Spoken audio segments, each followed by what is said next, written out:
This is Focus on Africa from BBC World News. I'm Sophie Ikenye. Our top stories. Calls to protect the revolution in Sudan. Protesters stop authorities from trying to break up a sit-in outside the Defense Ministry in Khartoum. Until we see tangible results, we are not moving from this site. The revolution is the people's choice. We will rebuild Sudan. 5 years since the abduction of schoolgirls in Chibok in Nigeria, their mothers beg the militants for their release. Thousands of Commonwealth soldiers to receive reparations for their services for Britain in World War II. Also in the program, Spitting Image. We meet Arinze Stanley, a Nigerian artist whose work stops the public in their tracks. When I'm about to make a piece, I really like to put all into the piece and make sure that every single detail comes out. In sport, Guinea goalkeeper Kadim Ndiaye faces a lengthy spell on the sidelines following a double leg break.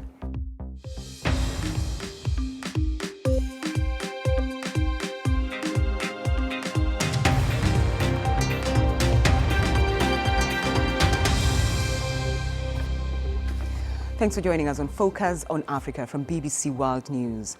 Protesters in Sudan are not budging. On Monday, they thwarted an attempt by the army to break up a sit-in outside army headquarters in Khartoum by holding hands. Now, the group has rejected the military council that's currently leading Sudan. They say it should be replaced by a civilian council and cabinet. President Omar al-Bashir was ousted last week after 3 decades in power. Alicia Lathed has more. Great change has already come to Sudan, but not enough for those who risked it all to overthrow a dictator and believe they still have the momentum to demand more. Some soldiers have stood alongside the protesters as they've camped outside the military headquarters, chanting for change. One army, one people, they shout. Revolution. But after 30 years of power, senior officers have a lot to lose. And there's still suspicion this is not an authority ready to give in, but a carefully choreographed transition. We wish that everybody agrees on the formation of a civil government that paves the way and prepares the environment for a social and political reconciliation, and that it can reach peace. The opposition has been meeting the Transitional Military Council, and there have been many concessions. We announced the appointment of a new intelligence chief, Abu Bakr Mustafa. But despite the arrest of former government figures and the promise the opposition can choose a new prime minister, there's still suspicion on the streets and the sense that now is the chance to shape a different, civilian-led future. Until we see tangible results, we are not moving from this site because we're not asking for a change in people, we are asking to change our entire situation. Freedom, peace and justice. The revolution is the people's choice. We will rebuild Sudan. We will rebuild a country again, one that consists of everyone without discrimination or racism. At this point, trust is hard-won and easily lost. Breaking a promise not to disperse the protests would again destabilise this fast-moving political crisis. The question is where the line is drawn, between when the demonstrators are satisfied their demands will be met and the point when the military leaders feel they cannot give any more. Alistair Leathed, BBC News, Nairobi. Joining me now is Dr. Hassan Kanenje, an analyst from the research think tank, the Horn International Institute for Strategic Studies. Thanks for taking time to talk to us on the program. Well, the protesters are not budging, even after the military held talks with some of their representatives and even announced some restructuring. I suppose the question here is, how far is too far? I think the strategy here is to maintain pressure on the military council until there is a course correction by the military council. And part of the reason is because the popular demands were geared towards replacing one autocratic government with something that is more democratic in nature, not to replace one autocracy with another. Are there any concerns, though, that the military might just run out of patience? I think the military right now is in a tough place, in part because on the one hand, they would like to appease the populace to send a message that they are not is not a continuation, for instance, of the government of President al-Bashir. But on the other hand, they don't seem to have enough ideas to be able to pacify people without, of course, wholly leaving the power structures to the civilian government. And at this stage, I don't think they've identified a person who is popular enough and who is credible to be able to do that. All right. Are there issues, though, that are not being addressed by the protesters? Because all we're hearing is we want a civilian government, but no one is talking about addressing the root causes of the strife in Sudan. Of course, what we see is a manifestation of many years of dissatisfaction with not just the status quo, but also the economic conditions. And I think those demands with regard to civilian government is because there is a popular belief that perhaps a government that is more democratic is likely to respond to economic and social needs of majority of the Sudanese people. And part of the problem is that the military don't do very well when it comes to politics and statecraft. And so I don't think they have a lot of faith that the current military council is going to be the answer to the problems that are ailing Sudan today. Shouldn't the international community, and especially the neighboring countries, be a little bit more verbal, more concerned about the situation in Sudan? As we speak, I think there are voices within the African Union itself and within the regional organizations such as IGAD, but they're extremely cautious, in part because in the absence, for instance, of the president and the current dynamic, which is extremely uncertain, a lot of regional organizations and some international organizations, they are wary of a state descending into, for instance, going the Libya way, state collapse. And so I think no one was expecting this kind of changes are going to happen very soon in Sudan. But at this stage, I think, of course, not just the African Union, but the United Nations should be able to step in and perhaps assist in this transition, because the current military council on its own has run out of ideas and is fast running out of time. All right. Dr. Hassan Kaneje, thank you very much indeed for your thoughts. Thank you. Thank you. Let's now take a quick look at other stories making the headlines across Africa. The UN envoy to Libya, Ghassan Salame, has expressed concern that the battle for the capital, Tripoli, is escalating. In a BBC interview, he said his worst fear was that foreign powers may become directly involved on both sides of the conflict, which has so far claimed 13 civilian lives. At least 7 soldiers have been killed and 15 others wounded in a late-night attack by the Islamist group Boko Haram in Chad. Unconfirmed sources from the military say 63 jihadists were killed in the incident in the Lake Chad area. Now, President Trump's daughter and advisor Ivanka is in Addis Ababa on the first leg of a 4-day Africa tour to promote her Global Women's Initiative. And the $50 million project is aimed at helping educate women, promoting women's interests, and helping with loans for startup businesses. Now, there were scenes of sadness and frustration over the weekend as parents and activists came together to mark 5 years since 276 schoolgirls were kidnapped from the town of Chibok in northeastern Nigeria by Islamist militants. 112 of the 276 abducted girls, now women, are still missing. Now, in a statement released for the anniversary, President Buhari said he would not rest until they were reunited with their families. Our Nigeria correspondent, Mayeni Jones, sent this report. A stark reminder of those left behind. At this anniversary event in Abuja, empty desks symbolize each girl whose life was changed forever half a decade ago. In Chibok, during a multi-faith service to commemorate the day, the parents of the missing women begged for their daughters to be released. This message is to those who hold our children. What did we do to you? And what do you want from us? Please, release our girls. We need them. Every parent wants to see their children close to them. Please, please, whether they are alive or not, allow them to come back. For many of the families, the pain of not knowing what happened to their daughters is still too much to bear. It's really been heartbreaking. And it's actually a shame of a nation that we are here today, 5 years after 112 of our Chibok girls, Leah Sheribu, Alice Ngada, are still in captivity, and numerous other Nigerians. There were also calls for the government to do more to ensure the release of kidnapping victims. So we use this opportunity to once again call on the President, Muhammadu Buhari, and his government to finish up the job of rescuing the remaining girls and indeed all abducted persons from the Boko Haram territories. Although the Chibok girls are Nigeria's best-known kidnapping victims, they're not the only ones.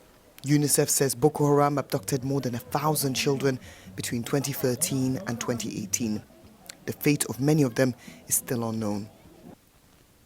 Although the Nigerian government has committed millions of dollars to ensuring safer schools for children, last year's kidnapping of the Dapchi schoolgirls reveals students are still at risk. Authorities here still have a lot more to do if they are to avoid another grim anniversary. Maini Jones, BBC News, Lagos. Let's bring you some breaking news now, because Notre Dame Cathedral, one of the world's most famous buildings in the heart of Paris, is on fire as we speak. A huge smoke cloud and flames can be seen rising from the center of the medieval building. That's some breaking news coming from Paris. Notre Dame Cathedral, one of the world's most famous buildings in the heart of Paris, is on fire as we speak. Now, this year, the British government is expected to pay out over $15 million to more than 7,000 Commonwealth veterans of the country's armed forces. Many claim their plight has been ignored for decades and they have been struggling to get by. Former fighters and widows are to benefit from the new scheme. BBC's Thomas Nadi reports from Ghana. They were called to duty to defend the British flag in the Second World War. And for many years, their demands calling for fair compensation deal after the war have not been successful. Multiple Ghanaian veterans died during protests in 1948 at the Christianborg Crossroads in Accra. These three ex-servicemen were among the most decorated African soldiers who fought alongside British troops in Burma. They were shot here when they protested against the colonial government for failing to pay their pensions after the Second World War.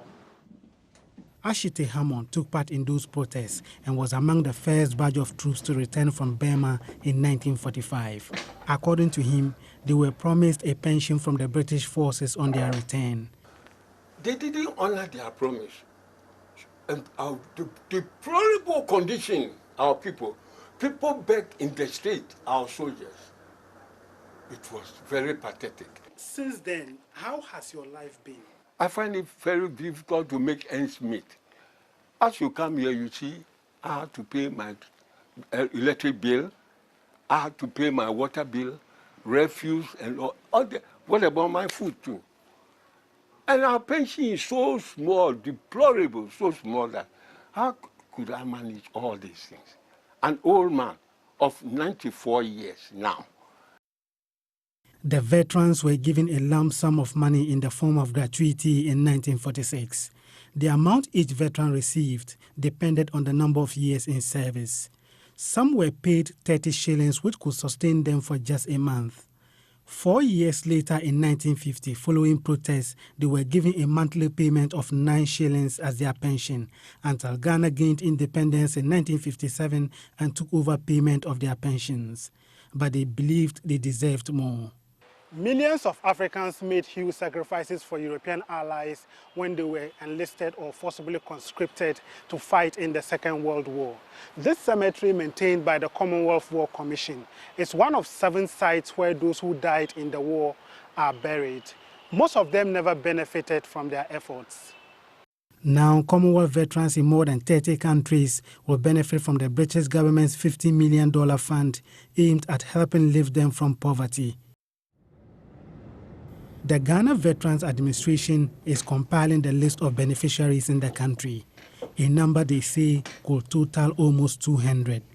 We do receive a huge volume of medical bills from veterans asking for support, but we have not been able to pay anybody's medical bill. Hundreds of Ghana's World War II service people are no longer alive, but the British government's gesture may be in time to help some veterans like Ashite Hammond. Thomas Nadi, BBC News, Ghana. This is Focus on Africa from BBC World News with me, Sophie Ikenye. Still to come, Peter with the sport. We get more reactions from Friday's draw for this year's Africa Cup of Nations. I'm Sophie Ikenye and you're watching Focus on Africa from BBC World News. The top stories on this program: protesters in Sudan have stopped an attempt by troops to clear them from outside the army headquarters in Khartoum. It's 5 years since Islamist Boko Haram snatched over 270 girls from their families in Nigeria.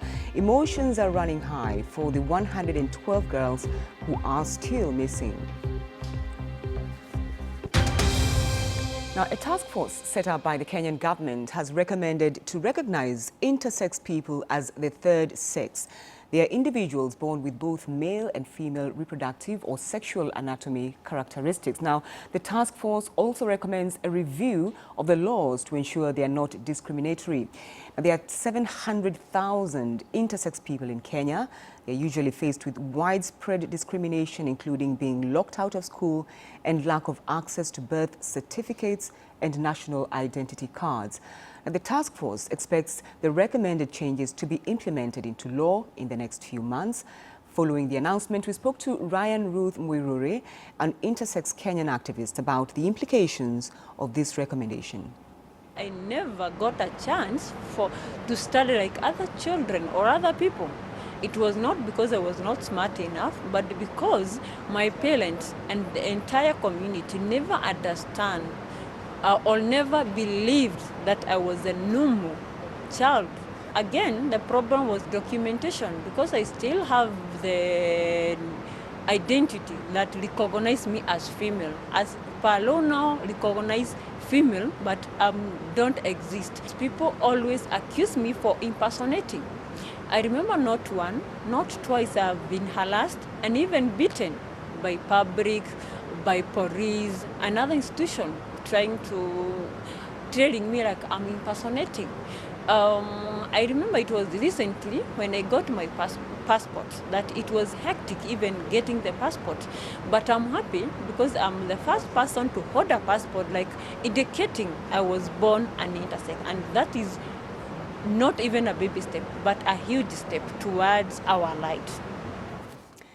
You're watching BBC Focus on Africa. Let's find out what's happening in the world of sport. Many thanks, Sophie. Ghanaian side Horea AC have confirmed that goalkeeper Khadim Ndiaye has undergone surgery in Rabat, Morocco, following a double leg break while playing in the second leg of their African Champions League quarter-final match against Wydad Casablanca on Saturday. The 34-year-old Senegal international received several minutes of treatment following a collision with Team Abubakar Samaseku before being stretchered off in the 5-0 defeat in Morocco. The club have declined to release information about the length of his recovery period, but Ndiaye is expected to face a lengthy spell on the sidelines and could miss out on the Africa Cup of Nations in June. Now, speaking of the Africa Cup of Nations, reactions continue to trail Friday's draw for the competition. The draw was held with the pyramids as a dramatic backdrop. Officials from all 24 qualified teams were in attendance. This, of course, being the first Nations Cup that will feature 24 sides. It's also the first time the competition will be played in the European summer months, as against earlier in the year, and Egypt legend Mido welcomes the change. He says it will be less disruptive for players. Much better for the players who are playing in Europe to play this tournament in the summer. We suffered a lot when we played it in the mid-season. It was very difficult for us because we had to leave our clubs for 3 or 4 weeks in the middle of the season, and it was always difficult for us. So now it's much better for the African players to play it in the summer, and the weather is not bad here. It's the cities where the tournament will be played. It's an amazing weather. Well, host Egypt were handed a favorable draw. They opened their Group A campaign against Zimbabwe and will also face the Democratic Republic of Congo and Uganda. But continental powerhouses Morocco, Ivory Coast and South Africa were placed together in a tough group. Nigeria probably couldn't have asked for a better draw as they go against debutants Madagascar and Burundi alongside Guinea. But the Super Eagles coach Gernot Rohr says they won't be taking anything for granted.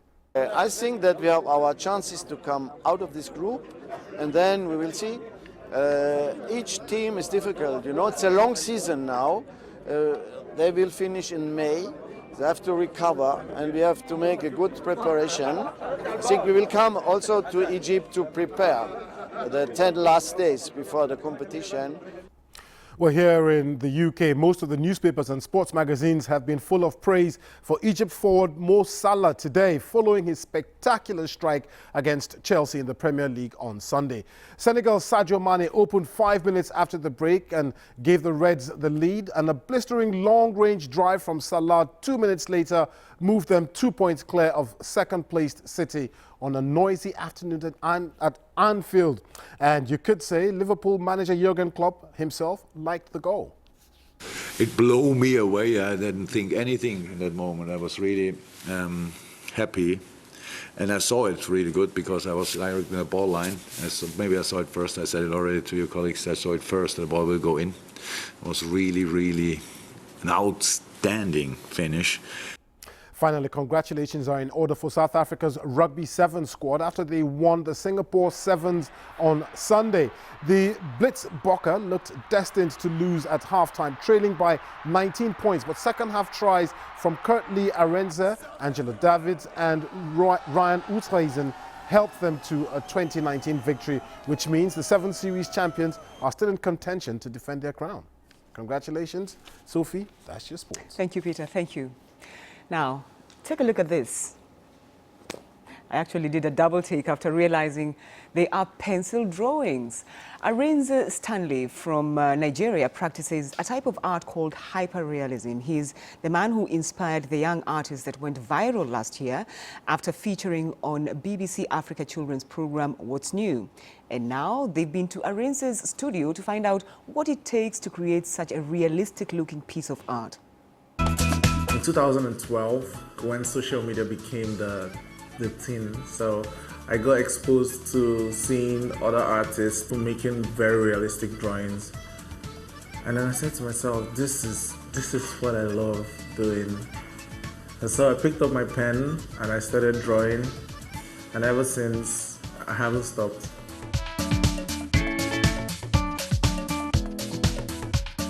When I'm about to make a piece, I really like to put all into the piece and make sure that every single detail comes out, not just the skill part, but also the emotion. I try to pass it through the pieces. Patience is a very key part of this whole process.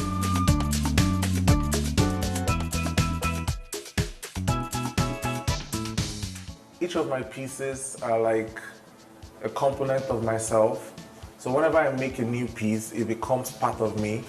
It becomes a process that I have had to go through. I don't know how to explain it. It's kind of like this euphoria that just doesn't stop. How I feel about drawing is not something I can explain. It's like everything stops and then you find yourself in a space where you're creating something. You literally walk into Alice in Wonderland, and you just can't explain what you're experiencing. If you want to be good at what you do, just start and don't stop. It's amazing, isn't it? And if you liked that feature, there are more talented young people featured on BBC Africa's new children's program. That's What's New. You can search for What's New on YouTube, where you'll see other stories like the girl who spends her weekend with cheetahs. Well, that's all from the program. From me and the rest of the Focus on Africa team, thanks for your company.